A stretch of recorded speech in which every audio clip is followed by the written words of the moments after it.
जी TV में मुजाहिद बेलवी आपको खुशामदीद कहता है। और अगर पाकिस्तान के हसास मसाइल को छोड़ कर के बजट भी आ रहा है और फिर बहरहाल कोरोना भी है, इस रीजन का देरीना मसला और सबसे बड़ा मसला और हसास मसला जिसके बारे में अब समझा जाता है कि जुलाई में एक टर्निंग पॉइंट आ रहा है, वो है काबुल। और मुझे ज्वाइन किया है काबुल में हमारे पाकिस्तान के सफ़ीर मोहतरम मंसूर अहमद ख़ान साहब ने। तो मैं आपका शुक्रिया अदा करता हूँ मंसूर साहब। और आपसे गुफ्तगू करते हुए मुझे याद आ रहा है कि मैं काबुल जो है वो कोई सन 78 में पहली बार गया था। उस वक्त रूसी फ़ौजें आ गई थीं, फिर बाद में बाहर जाना हुआ मेरा 86 में भी और फिर बाद में भी गिलानी साहब के साथ भी। और अब तो खैर मैंने कहा जी मंसूर साहब, आपको आवाज़ आ रही है मेरी? जी बिस्मिल्लाहिर्रहमानिर्रहीम, बिल्कुल मैं आपको सुन सकता हूँ, बहुत अच्छी तरह से आवाज़ आ रही है। और खान साहब, मैं आप थोड़े आने में ताख़ीर हुई, याद कर रहा था कि मैं काबुल 1978 में आया था और 50 रुपए में आया था पिशावर से बस में बैठकर काबुल। जी जी बिल्कुल, बहुत अच्छे वक्त थे वो। और वो एक कुछ किताब बनाई थी तोरखम के उस तरफ। फिर उसके बाद भी आना हुआ, गिलानी साहब के साथ भी आया था जब गालिबन 2006 में। तो उस एक थोड़ा सा एक सब्जेक्ट रहा है, इसीलिए मैंने जब आपको बात गुफ्तगू कर रहा हूँ मैं आपको काबुल में, तो पूरा वो अच्छे दिनों का जब इंटरकॉन्टिनेंटल होता था और बड़ी शाहाना दावतें होती थी, वो सब याद आ रहा है। बल्कि वो महल में मुलाकात जो नूर मोहम्मद तरक्की से हुई थी और बाद में डॉक्टर नजीब से हुई थी। तो अब ये जो वो महल अपल तो मैं पूछूँ वैसे ही कायम है जिसमें अब गनी साहब बैठते हैं? हाँ साहब जी, वही अर्ग है, उसे पैलेस को अर्ग कहते हैं और वही अर्ग प्रेसिडेंट का मस्कन है। उनकी रिहाइश भी वहीं पे है और उनका दफ्तर भी वही है और अफगान प्रेसिडेंट का सारा ऑफिस वहीं से काम करता है। हाँ, इस वक्त क्या सूरत हाल है? मसलन ये तो हम जो यहाँ सुन रहे हैं कुछ तालिबान के हमलों के बारे में सुन रहे हैं, अतराफ़ में हो रहे हैं, और आप माशाल्लाह बैठे हुए हैं। काबुल अभी तक हम कहेंगे मूज है। और साथ ही अगर मैं ये सवाल कर लूँ कि 4 जुलाई को अगर अमरीकी इनखला शुरू हुआ फौजियों का, दस्तों का, तो उसके बाद भी महफूज इतना ही रहेगा खान साहब? जी मुजाहिद बेलवी साहब, देखिए अफगानिस्तान से यूएस और नेटो की फ़ौजों की वापसी के बाद एक सिक्योरिटी में डिटेरियोरेशन तो यहाँ के ख़दशात मौजूद हैं। यहाँ 2 किस्म के चैलेंजेस पैदा हो सकते हैं जिसके लिए अफ़गानिस्तान को ख़ुद और अफ़गानिस्तान के हमसाया ममालिक को और रीजन को और इंटरनेशनल कम्युनिटी को तैयार रहना होगा। एक तो सिक्योरिटी के ख़दशात हैं कि सिक्योरिटी सिचुएशन अगर डिटेरियोरेट करती है और अफ़गानिस्तान में जो दूसरे टेररिस्ट ग्रुप्स या अल-कायदा, दाइश या टीटीपी या ईटीआईएम या दीगर जो टेररिस्ट ग्रुप मौजूद हैं, अगर उनको ज़्यादा स्पेस मिलती है तो इससे हमसाया ममालिक ख़ास तौर पे पाकिस्तान के लिए भी खदशात बढ़ सकते हैं। और अफ़गानिस्तान के अंदर तो सिक्योरिटी सूरत हाल अबतर हो सकती है। इस सूरत हाल से में चूँकि यूएस और नेटो फोर्सेस और इंटरनेशनल कम्युनिटी अफ़गानिस्तान की हुकूमत की मदद जारी रखेगी, ये उन्होंने कहा है। और पाकिस्तान ने भी अफ़गान हुकूमत को ये ऑफ़र किया है कि हम उनकी सिक्योरिटी फोर्सेस को, उनकी आर्मी को, उनकी पुलिस को हर तरह की इमदाद देने के लिए तैयार हैं, चाहे वो इक्विपमेंट हो, चाहे वो ट्रेनिंग हो या किसी किस्म की कैपेसिटी बिल्डिंग हो। तो इन तमाम इक़दामात का मकसद ये है कि यहाँ पे स्टेबिलिटी को कायम रखा जाए। दूसरा चैलेंज जो यहाँ इस सूरत हाल से पैदा हो सकता है, जैसे आप कह रहे हैं कि जब यूएस और नेटो की विड्रॉल जुलाई में मुकम्मल होगी या जुलाई में उसका बेशतर हिस्सा मुकम्मल हो जाएगा, तो उसके बाद पीस प्रोसेस के लिए चैलेंजेस पेश आ सकते हैं, क्योंकि तालिबान को या तालिबान और अफ़गान ग्रुपों में जो मुफाहमत होनी है, बिगड़ती हुई सूरत हाल, अमन की सूरत हाल, सिक्योरिटी की सूरत हाल से उसमें मुश्किलात पैदा हो सकती हैं। उसमें भी पाकिस्तान इंटरनेशनल कम्युनिटी के साथ मिलकर, यूएस के साथ, चाइना के साथ, रशिया के साथ, यूएन के साथ मिलकर एक ऐसे पुरअमल की तरफ अफ़गानिस्तान की मदद करने की कोशिश कर रहा है जिससे कि ये जो 40 साल से ज़्यादा, अभी आपने 1978 का जिक्र किया था, ये 40 साल से ज़्यादा की जो यहाँ पे जंग है, खाना जंगी है या जिहाद था या सिविल वॉर हुई, इन हालात को एक एक पुरअमन हल की तरफ लेकर जाया जाए। इस मसले का ये तस्लीम हो चुका है कि इस मसले का कोई लेकिन खान साहब जो फरवरी में दोहा टॉक हुए थे और उसमें बेशतर फरीक मौजूद थे और बड़ी उम्मीदें वाबस्ता हो गई थी। फिर हम समझ रहे थे कि जो इस्तांबुल टॉक है उसमें भी ऐसा लग रहा था कि तमाम फरीक, हद तक कि आप मुझसे ज़्यादा जानते हैं, आप तो वहाँ रहते हैं, इवन मॉस्को भी जो है उनके वज़ीर ख़ारजा पहली बार पाकिस्तान आए थे, बीजिंग भी जो है ऑन बोर्ड था, एक हद तक तेहरान भी इसमें था, जद्दा भी इसमें ऑन बोर्ड थे, यानी जो मेजर, ख़ासतौर पर हम भी वहाँ मौजूद थे। अगर मैंने कहा दोहा टॉक के बाद हमें नज़र आ रहा था कि एक पुरअमन प्रोसेस जारी है, लेकिन आपने देखा कि दोहा टॉक के बाद जब इस्तांबुल हुआ वो नहीं हो सका। और शायद लोग ये कहते हैं कि तालिबान ये समझते हैं कि दोहा के जाने के बाद कि वो मोर इंडिपेंडेंट, मोर पावरफुल हो गए हैं और इसीलिए अब वो चाहते हैं कि हम जब काबुल में बैठे तो शरीक इक़्तिदार ना हो गनी साहब के साथ, बल्कि कुल्ली इख्तियार लें और फिर गनी साहब या जो लोग बैठे हैं, जिन लोगों ने उन्हें बिठाला भी है, उसमें हम इंडिया को भी पेश नज़र रख सकते हैं, तो वो छोड़ने के लिए इस तरह तैयार नहीं होंगे। तो अब तो वो जो जिन फोर्सेस के ज़रिए एक पुरअमन इंतकाल हो सकता था अमेरिकन इनखला का, और तो वो एक जो महाजराई और जो इस वक्त कैफियत है, मैं खाना जंगी का लफ्ज़ इस्तेमाल नहीं करूँगा, वो नज़र आ रही है खान साहब। देखिए मुजाहिद साहब, चाहे तालिबान ये चाहते हों फौजी हल या कोई और फरीक ये चाहता हो, ये एक मुसल्लमा हकीकत है जो अफगानिस्तान की गुज़िश्ता 4 दहाइयों की तारीख से इस्टेब्लिश हो चुकी है कि यहाँ के मसले का फौजी हल नहीं है। इसीलिए आपने दुरुस्त फरमाया, गुज़िश्ता साल फरवरी में जब US तालिबान का एग्रीमेंट हुआ तो उससे एक राह बनी, इंट्रा अफगान मुज़ाकरात शुरू हुए सितंबर में, और तमाम ये पहली दफ़ा है गुज़िश्ता 40 साल में कि पहली दफ़ा तमाम अफगान फरीक टेबल पर मौजूद हैं, पीस प्रोसेस में मौजूद हैं। और चूंकि इस दौरान में डिलेज कुछ इस वजह से भी हुए कि ट्रंप एडमिनिस्ट्रेशन अपना इख्तिताम पे थी और इलेक्शन हुआ और बाइडेन एडमिनिस्ट्रेशन आई, उसमें कुछ महीने सर्फ हुए, और उसके बाद चूंकि US ने यहाँ से, US और नेटो ने ये फैसला किया है कि वो यहाँ से विड्रॉ कर रहे हैं, तो कुछ अनसर्टेनिटी पैदा हुई है। लेकिन इसमें पाकिस्तान का अफगानिस्तान के साथ ताउन भी जारी है, पाकिस्तान का दीगर ममालिक के साथ भी ताउन जारी है, और हमारा ख्याल है कि जैसे प्राइम मिनिस्टर ने भी 2-3 रोज़ या चंद रोज़ पहले एक पॉलिसी स्टेटमेंट में कहा है कि US और नेटो के जाने से पहले उनकी जो फॉर्मल विड्रॉल की डेट है वो सितंबर 2021 की है। मंसूर अहमद खान साहब से मैंने जैसे कहा कि हमारे काबुल में सफ़ीर हैं पाकिस्तान के, और जिन खदशात का इजहार कर रहे थे खान साहब, उनका ख़ास तौर पर यह कहना था कि अगर अमेरिकन फ़ौजी बग़ैर किसी मुआहिदे के, यानी जो फ़रीक हैं उनको एतमाद में लिए बगैर चले गए तो ये इस बात के ख़तरात हैं कि सूरत हाल ख़त्म हो। लेकिन वो ये भी ज़ोर दे रहे थे, मैंने सवाल किया कि काबुल का ये मसला जो है उसका कोई फ़ौजी हल नहीं है, चाहे वो काबुल में बैठी गवर्नमेंट करे और ख़ास तौर पर अगर तालिबान चाहें। हमारे साथ रहिएगा, मिलते हैं एक ब्रेक के बाद। कोशिश करूँगा कि दोबारा मंसूर अहमद खान साहब से रब्ता हो सके।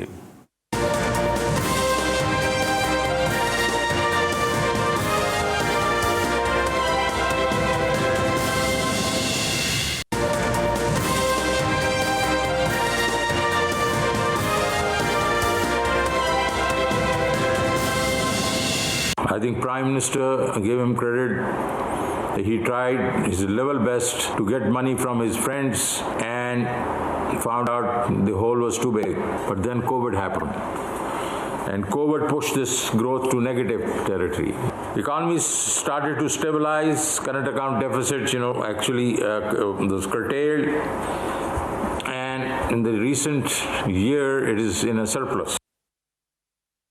तो आपने हमारे वज़ीर ख़ज़ाना शौकत तरीन साहब को सुना, और जो ये मेरे ख़्याल में अब तो खैर शायद 48 घंटे रहते हैं जब ये बजट पेश करने कौमी असम्बली में जाएंगे, और फिर ये भी देखना होगा कि जो माजी की तरह बजट की कापियाँ फाड़ी जाएंगी, वो कप्तान के नारे लगेंगे। इसकी तफसील में नहीं जाऊँगा कि मईशत के हवाले से बजट को आमतौर पर बहुत अहम तो समझा जाता है, लेकिन आम तौर पर इसे एदाद शुमार का गोरख धंधा ही कहा जाता है। हमारे साथ हैं डॉक्टर अशफाक हसन साहब, मुमताज़ माहिर मईशत, और हमारे साबिक़ सदर जनरल परवेज़ मुशर्रफ के दौर उनके बड़े अहम मुशीर हुआ करते थे। शुरू में हमारे खान साहब के भी साथ रहे। शुक्रिया डॉक्टर साहब। और मैंने कहा ना, जब तकरीबन शायद 48 घंटे रहते हैं तो आमतौर पर जो बजट आता है, जैसे हम पास में देखते थे, कहते थे ये गुलाम इसाक खान का बजट आया, उसको क्रेडिट जाता था वज़ीर ख़जाना को, फिर आपके दौर में भी कहा गया, तो अब इसको शौकत तरीन का ही बजट कहा जाएगा, यानी क्रेडिट और डिस्क्रेडिट उन्हें ही जाएगा जो इन्होंने बनाया। और सॉरी टू से, मैं तो याद दिलाना नहीं चाह रहा था, ना ही वो मैंने जुमला बताया कि जिसमें तरीन साहब ने जब पीटीआई की हुकूमत के कुछ महीने बाद मईशत के बारे में कहा था कि इनके इक़्तिसादी मैनेजर्स ने तो बेड़ा गर्क कर दिया। खैर इसमें नहीं जाऊँगा जी। तो क्या किस तरह देख रहे हैं डॉक्टर साहब इस शौकत तरीन साहब के बजट को? जी देखिए, बात यह है कि 30-32 महीनों में, 32-33 महीनों में ये चौथे फाइनेंस मिनिस्टर हैं। तो इसका मतलब ये हुआ कि प्राइम मिनिस्टर साहब जो हैं वो बिल्कुल ड्राइविंग सीट पे हैं, और वो उन्होंने महसूस हुआ कि ये 30-32 महीनों में मैं कुछ ज़्यादा आवाम को डिलीवर नहीं कर सका इकोनॉमिक फ्रंट पे, डिस्पाइट द फैक्ट कि मुझ समेत बहुत सारे लोग ये बताते थे कि प्राइम मिनिस्टर साहब आपकी टीम आपको मिसगाइड कर रही है, लेकिन प्राइम मिनिस्टर ने कभी उसकी तरफ तवज्जो नहीं दिया। उनका ये व्यू था कि मेरे वज़रा जो है मुझे क्यों मिसगाइड करेंगे। तो लेकिन ठीक है, उन्होंने नहीं उसको बाय आउट किया, लेकिन एंड रिजल्ट क्या हुआ? एंड रिजल्ट वही हुआ कि आपको टीम कप्तान को बार बार चेंज करना पड़ा, इकोनॉमिक कप्तान को बार बार चेंज करना पड़ा आपको। चौथे ये कप्तान है। ये कप्तान आने से पहले जब उन्होंने वजारत की अभी बात इधर उधर से चल रही थी, तो एक इंटरव्यू में कहा कि 2.5 साल में मईशत का बेड़ा गर्क हो गया। आप यकीन करें कि मैं इतने ब्रंट अंदाज में मैंने कभी नहीं बोला था, लेकिन उन्होंने ये बात की। तो अब ये जो था उन्होंने सम अप किया और उन्होंने बिल्कुल सही कहा। अब अगर वो पीछे जरा हटते हैं, क्योंकि अब वजीर हो गए हैं, अब वो उससे जरा हटने की कोशिश करेंगे कि नहीं, वो उस पैराए में स्याह को सबाक से हटकर, जैसे जो होता है अक्सर हमारे सियासतदान करते हैं कि मेरे बयानात को स्याह को सबाक से हटकर बयान किया गया है, तो वो अब ये स्टांस ले सकते हैं। लेकिन जो फैक्ट था वो उन्होंने बयान किया और उस फैक्ट में काफ़ी सच्चाई भी थी, और हम यही बताने की कोशिश करते रहे थे प्राइम मिनिस्टर को कि सर तवज्जो दें, लेकिन वो चूंकि इतना ब्रांड फेक था उनका अपनी टीम पे, तो वो चलते रहे। तो अब यह है कि शौकत तरीन साहब आए हैं, मुझे ऐसा महसूस होता है कि उन्हें बिल्कुल रियलाइजेशन हो गई है कि हमारे मसाइल क्या हैं। उनको ये भी मसला पता है कि एक कंस्ट्रेंट है, वो IMF भी है। इस IMF के रहते हुए आपने कैसे डिलीवर करना है। उनका ये व्यू है कि मैं रीनेगोशिएट करूंगा, और उन्होंने पहले ये बता भी दिया कि ना कोई बिजली की कीमत बढ़ाएंगे, ना कोई गैस की कीमत बढ़ाएंगे, और टैक्स का भी जो टारगेट उन्होंने दिया हुआ है वो भी हम नहीं करेंगे, क्योंकि इस वक्त हमें हाथ थामना है अपने कारोबारी लोगों का। तो मेरे ख्याल में ये बातें तो बिल्कुल सही कह रहे हैं, अल्लाह करे कि वो करें। और ये जब बजट आएगा तो उसमें हमें पता चल जाएगा कि जितनी बातें इन्होंने की है वो कहाँ तक इम्प्लीमेंट कर पा रहे हैं under the IMF programme. Doctor साहब, एक तो आपने खैर बड़ी दुखती रग को पकड़ा है, ये तो सियासी ही सवाल हो सकता था शौकत तरीन साहब से अगर जब प्रेस कॉन्फ्रेंस या प्रेस ब्रीफिंग होगी कि 2.5 साल तक जब तक आप वजारत ख़जाना के ओहदे पर नहीं बैठे तो आप कहते थे कि PTI की हुकूमत ने जो है मईशत का बेड़ा गर्क कर दिया, और अब तो अभी मैं थोड़ी देर पहले और उसके बाद भी जो हाल ही जब से उन्होंने ये जिम्मेदारियाँ संभाली है यही कह रहे हैं कि मईशत बेहतरी की तरफ जा रही है, और उसमें जो एदाद-ओ-शुमार हमें दिए जा रहे हैं ताज़ा तरीन, जिस पर बड़ा सेलिब्रेट किया जा रहा है, जश्न मनाया जा रहा है, कहते हैं जी 3.97 गालिबन 4% के करीब हमारी GDP हो गई है। और टैक्सेस के बारे में तो ये कहा कि जनाब 47 के बाद सारे रिकॉर्ड तोड़ दिए गए, यानी कोई 41 ट्रिलियन खरब जो है वो उसका जमा हुआ है। और बाकी भी माशाल्लाह सीमेंट भी बिक रहा है, उसका भी 41%, ऑटोमोबाइल भी और मोबाइल फ़ोन भी, यानी जितने भी सिग्नल बता रहे हैं पॉजिटिव बता रहे हैं। तो अगर पहले तो मैं ये कहूँ, क्योंकि अपोजिशन इसको चैलेंज कर रही है, वो कह रही है ये एक्चुअल फिगर ही नहीं है जो 4% करीब आपने GDP बता रहे हैं और आइंदा 5% जा रहे हैं। आप भी तो माशाल्लाह एदाद शुमारों से बरसों खेलते रहे हैं, क्या आप भी एतबार करते हैं जो मौजूदा हुकूमत एदाद शुमार अपने मईशत के जो सिग्नल के हवाले से दे रही है? डॉक्टर साहब देखिए, जहाँ तक अपोजिशन का ताल्लुक है ना, मेरा व्यू है कि they don't qualify to speak on economy. ये बिल्कुल उसी तरीके से कि आपको अगर याद हो कि अभी चाइनीज़ जो फॉरेन मिनिस्टर और उनके साथ एक कम्युनिस्ट पार्टी के जो फॉरेन पॉलिसी को डील करते हैं, उनकी मुलाकात एक आइलैंड में कहीं हुई थी अभी, जिसमें हमारे जो ब्लिंकन साहब हैं, जो उनके सेक्रेटरी ऑफ स्टेट हैं और नेशनल सिक्योरिटी एडवाइजर भी अमेरिका की तरफ से थे, तो उन्होंने कोई ह्यूमन राइट्स पे बात कर दी।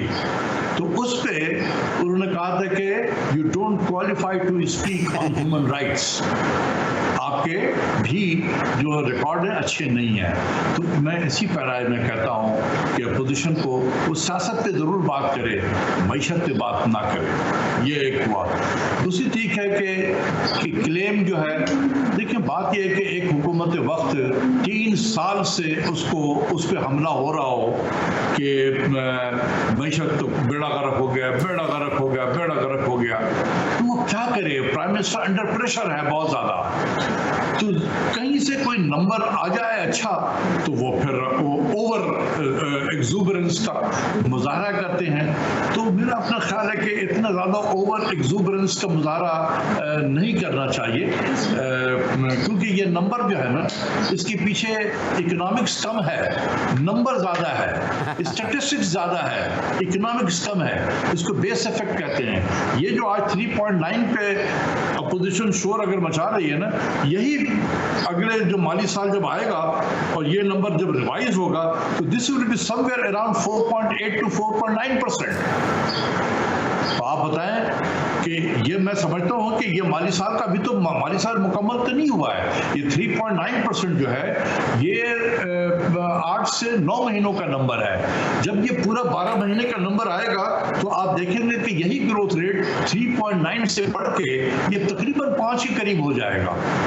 अच्छा डॉक्टर साहब, यानी जो आप बता रहे हैं, अगर जो मैंने कहा ना, जितने पॉजिटिव साइन वो बता रहे हैं, और इसके लिए तो खैर कहते हैं जी साल भर काम होता है, और बजट तो वो जो उसके जो बाबू हैं आपके जो है वजारत ख़जाना के, वो एक ख़ास फार्मूला है बना के तैयार रखते हैं, फिगर डालने होते हैं जी, ये इसके लिए इतने पैसे मुख्तलिफ पैसे। तो अब जो इस वक्त पॉलिटिकल प्रेशर बहुत है और दबाव भी अपोजिशन ने बजट के हवाले से डाल दिया है, तो हमारे शौकत तरीन साहब जो बहुत ही तजर्बाकार हैं, हमारे पीपल्स पार्टी की हुकूमत के वज़ीर ख़जाना रहे, मुझे ये भी देखना है कि अब जब शौकत तरीन साहब अपना पेश करने आएंगे तो अपोजिशन में बैठी पीपल्स पार्टी का क्या उनके बारे में रद्द-ए-अमल होगा। तो ये कितने दबाव में हैं, प्रेशर में हैं, या आप समझते हैं कि जो हमें मदद मिली है और ख़ास तौर पर जो हमारे GDP बेहतर हुआ है, या हमारे जो बैंक हमें मुनाफा बता रहे हैं, और भी जो हमारी कंस्ट्रक्शन या दीगर शोबों में, तो ये रिलैक्स हैं या आपके ख्याल में बहुत ही प्रेशर है? जो प्राइम मिनिस्टर तो बड़ी अच्छी बातें कर रहे हैं, लेकिन ये कितने रिलैक्स या प्रेशर में आकर बजट पेश करने जा रहे हैं 11 जून को? डॉक्टर अशफाक हसन। देखिए, इसमें दो ओपिनियन नहीं है कि this is a very challenging time, और इस चैलेंजिंग टाइम में बजट बनाना बड़ा मुश्किल काम होता है किसी भी फाइनेंस मिनिस्टर के लिए। जहाँ तक रिसोर्सेज का ताल्लुक है, मुझे ये जो लफ्ज़ होता है ना कि तारीख में पहली मरतबा, वो आज अगर आपने 4170 बिलियन कर लिया है, ये एक अगर कल को ये 4171 होगा, 71 हो जाए तो आप भी कहेंगे तारीख में पहली मर्तबा है। ये सब अल्फाज नहीं बोलने चाहिए। मुझे बड़ा इससे इन किस्म के अल्फाज से तकलीफ होती है, क्योंकि इससे जो है ना वो अजीब सी एक चीज होता है कि आप अभी तक मैच्योर नहीं हुए हैं। क्योंकि देखें, जब भी एक नंबर आएगा, अगर फर्ज करना कि आज 25 बिलियन का एक्सपोर्ट हो जाए तो आप कहेंगे तारीख में पहली मर्तबा। जी, हमेशा हर साल तारीख में पहली मर्तबा होगा। तो नंबर तो बढ़ता है ना। आज जीडीपी का अगर आपका फर्ज करना है कि 14,000 ट्रिलियन है आपका जीडीपी, कल 14,001 हो जाएगा तो बढ़ गया, तारीख में पहली मर्तबा होगा ना वो। तो ये चुनाव जो है वो नहीं करना चाहिए। चलें डॉक्टर साहब, ये मान लेते हैं, लेकिन अगर आप, और माशाल्लाह मैं तो खैर आपसे कुछ तकरीबन 2 दहाई पहले जब स्क्रीनें आना शुरू हुई तो उस वक्त से इस्तिफ़ादा हासिल करता रहा हूँ। अच्छा दौर था तो आमने सामने बैठकर गुफ्तगू होती थी, और आपने हुकूमत का हिस्सा रहते हुए भी मईशत को चलाया, और अपोजिशन में भी आप पॉजिटिव मशवरे देते हैं, या अपोजिशन में ना हो यानी हुकूमत में ना हो। आपका मैं राय जानना चाहता हूँ, आप क्या एक्सपेक्ट कर रहे हैं शौकत तरीन साहब के पास या इमरान खान साहब की हुकूमत के पास इस कौम को देने के लिए क्या है? क्योंकि हम बड़े सादा से बात कहते हैं कि जनाब हर बजट जो आता है वो आवाम की कमर मजीद तोड़ देता है। What's your personal opinion doctor Ashfaq Hasan as a मुमताज़ माहिर मईशत इकोनॉमिस्ट?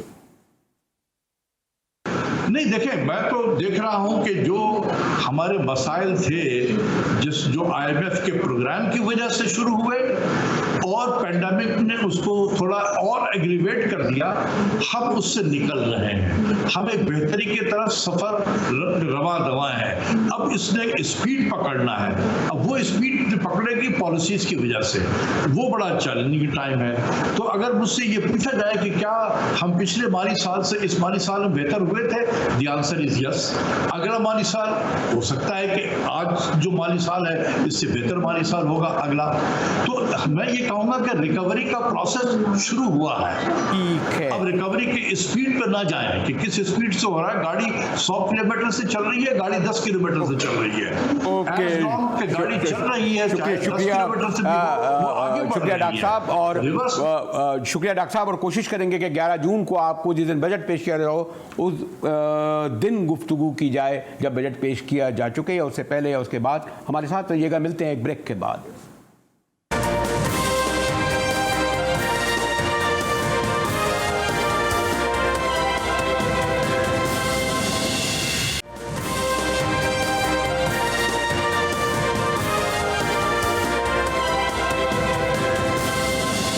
पाकिस्तान के अवाम को इस गवर्नमेंट से निजात चाहिए, इस नालायक और नाअहल गवर्नमेंट से जिसका गवर्नेंस से और हुकूमत चलाने से या उसका जो एक तरीका कार उससे दूर दूर का भी वास्ता नहीं। इनकी प्रायोरिटी सिर्फ नवाज शरीफ और अपोजिशन है।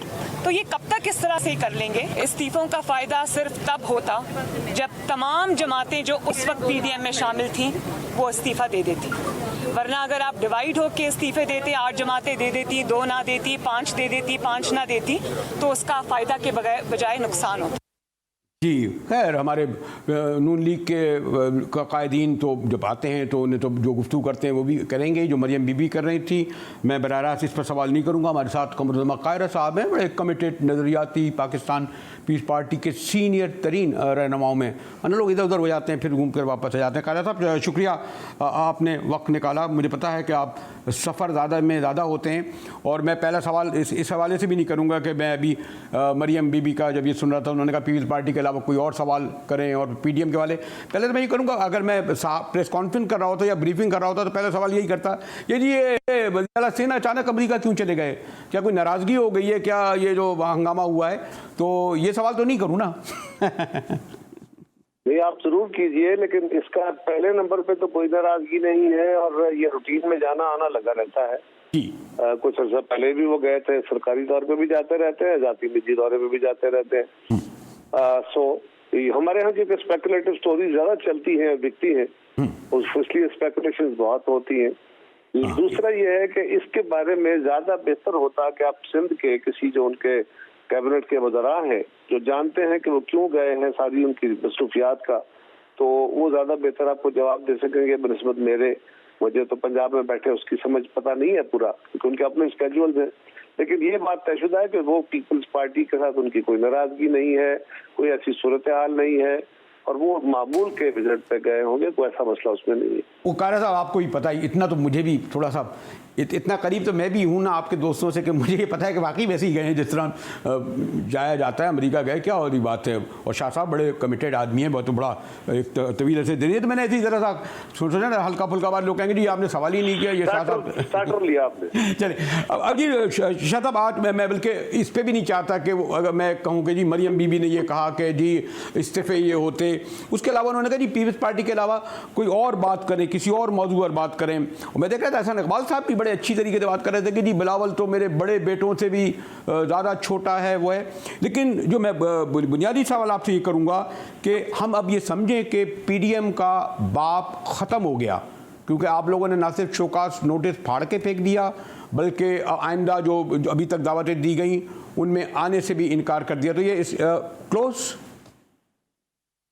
बरेली साहब, एक तो दावत कोई दी नहीं गई, दूसरी बात पीपल्स पार्टी उस पर अपना मौक़िफ़ ऑलरेडी दे चुकी है कि वो एक गैर अखलाकी, गैर सियासी, गैर कानूनी काम किया गया था हमें नोटिस देने का, और उसका जवाब हमने दे दिया है कि वो नोटिस तो एक तरफ अब बीएनपी छोड़ गई है, पीडीएम, उसको वापस मनाया जाए और उससे उस पर माजरत की जाए। तो पीपल्स पार्टी अपनी ड्यूटी इंडिविजुअली तो अदा कर ही रही है, कलेक्टिवली भी अदा करेगी और करना चाहते हैं।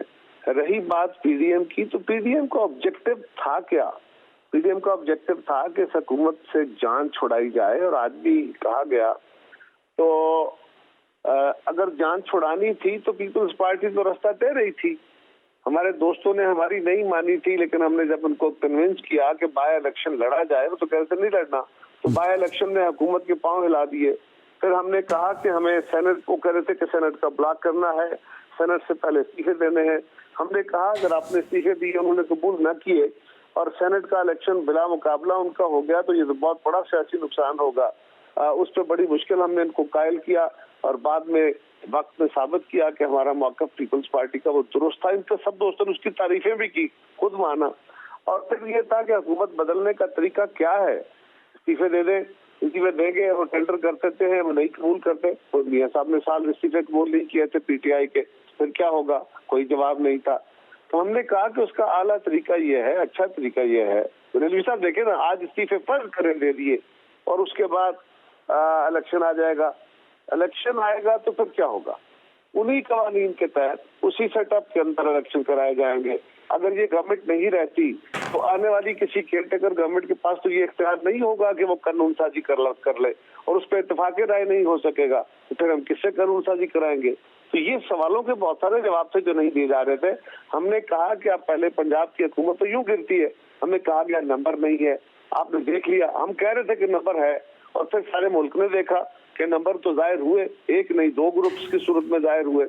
लेकिन जब मोहतरमा मरियम नवाज साहिबा कहती हैं, जब शाहिद खाकान अब्बासी साहब कहते हैं कि इस हुकूमत को हमें तब्दील नहीं करना, ये हमें सूट करती है, इनको 5 साल चलने चाहिए, जब जुबैर उमर साहब कहते हैं, जब राना तनवीर साहब कहते हैं, जब बहुत सारे उनके दोस्त कह रहे हैं, हमें भी समझ आ रहा है, तो वो हुकूमत नहीं बदलना चाहते, तो पीडीएम किस बात की रह गई? अच्छा, जब आपने इस हुकूमत से जान छुड़ानी ही नहीं है तो फिर किस बात की? हम तो ये कह रहे थे कि आप पंजाब हुकूमत तब्दील करते हैं, जो चंद दिनों में तब्दील हो सकती थी, और उसके बाद फेडरल गवर्नमेंट तब्दील होगी। फिर जो तब्दीलियां कर दी है कवानीन के अंदर फेयर एंड फ्री इलेक्शन के लिए, वो तब्दीलियां करके हम असेंबलीज डिसॉल्व करेंगे और नया इलेक्शन करा सकते हैं।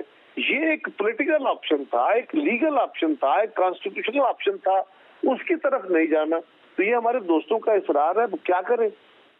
अच्छा कायद साहब, एक तो सॉरी टू से कि मैं मेरा तो हमेशा ये ओपिनियन रहा है, ये जो कहा जाता है ना जी नवाज शरीफ का बयानिया दूसरा और मरियम का और शहबाज शरीफ का दूसरा, फिर आप लोगों ने भी बढ़ावा दिया कि जी इनसे तो बात नहीं होगी, शहबाज शरीफ साहब रिजर्वेशन, लेकिन एक तालिब इल्म की हैसियत है मेरा तो यही ख्याल इनकी सियासत पर है कि 30 साल में तो हमने कभी नहीं देखा कि शरीफों की सियासत तकसीम हो।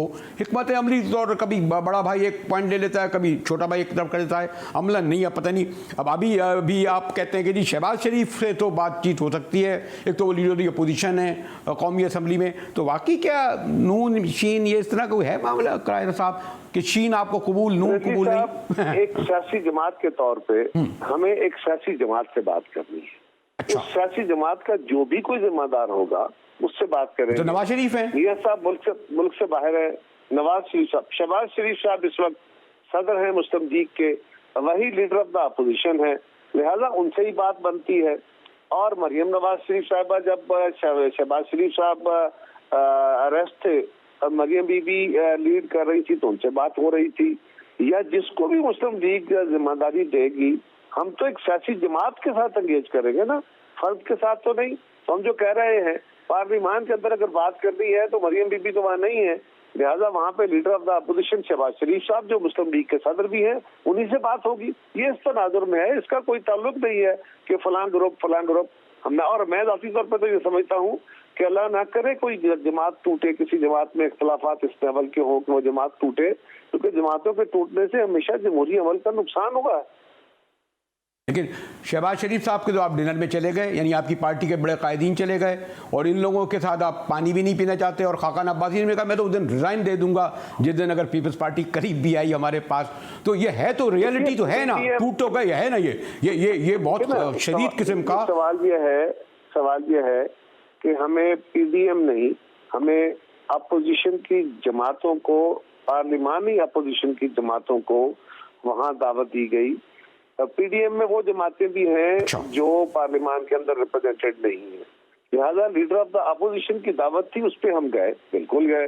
आइंदा भी बुलाएंगे तो चले जाएंगे। हमने तो उनको ओपनली कहा है कि आप अभी निकलिए, आप अगर चाहते हैं इस हुकूमत के खिलाफ इससे जान छुड़ानी चाहते हैं इस मुल्क के अवाम की, तो ये बजट को रोकिए और हम आपके साथ हैं, हम आपको मुकम्मल तौर पे साथ देंगे। हमने तो कभी इससे इनकार नहीं किया। बिलावल साहब ने तो परसों बड़ा वाज़ेह तौर पे कहा।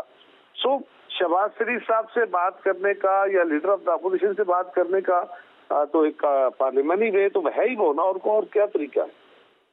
ओके कायरा साहब, वैसे तो वो किसी ने फैसला कहते थे कि भाई उसूली या नजरियाती तो इख्तलाफ किसी हो सकता है, खाने में क्या इख्तलाफ, भाई खाने चले गए क्या हो गया, इसमें क्या इख्तलाफ? कौन सा खाने पे बुलाया जी जिससे हम नहीं गए? पीडीएम का अपना तकाजा है, लीडर ऑफ द अपोजिशन ने बुलाया तो पार्लियामान के अंदर जो, और उसमें आपने देखा कि पार्लियामानी जमातों के भी वो लोग गए जो उसके जी मेंबर्स हैं। जी मेंबरों के आज तक कोई मेंबर नहीं गया उसमें। अच्छा, एक आखिरी, क्या अगर जो बजट होगा तो शरीफों के साथ खड़े होकर आप भी कहेंगे गो कप्तान गो, बजट की कापियां फेड़ेंगे? वैसे तो आप नहीं बताएंगे, हिकमत अमली तैयार हो गई है ऐसी? देखिए, वही हमने कहा ना कि अगर शहबाज शरीफ साहब कोई जॉइंट हिकमत अमली तैयार करेंगे तो हम उनके साथ होंगे। अदरवाइज अगर वो नहीं करेंगे, हमें तवक्को तो है कि वो करेंगे, लेकिन अगर वो नहीं करते तो भी हम अपनी जिम्मेदारी अदा करेंगे। और अगर वो इस पे हम हिकमत अमली जॉइंटली अदा करते हैं तो बिल्कुल हम साथ देंगे। अच्छा, मुझे कैमरे के पीछे से कहा जा रहा है, वरना ये सवाल भी कर लेता कि शौकत तरीन तो आपके फाइनेंस मिनिस्टर थे, उनके वो भी गो उनकी सब आप कापियाँ फेंकेंगे नहीं। लेकिन शुक्रिया कायरा साहब, हमेशा आप मैं जहमत देता हूँ तो बड़ी मोहब्बत से तशरीफ़ लाते हैं, और मुझे ये कहा जा रहा है कि अब मेरे पास इतना ही वक्त है कि मैं आपसे शुक्रिया करते हुए GTV से इजाज़त लूँ।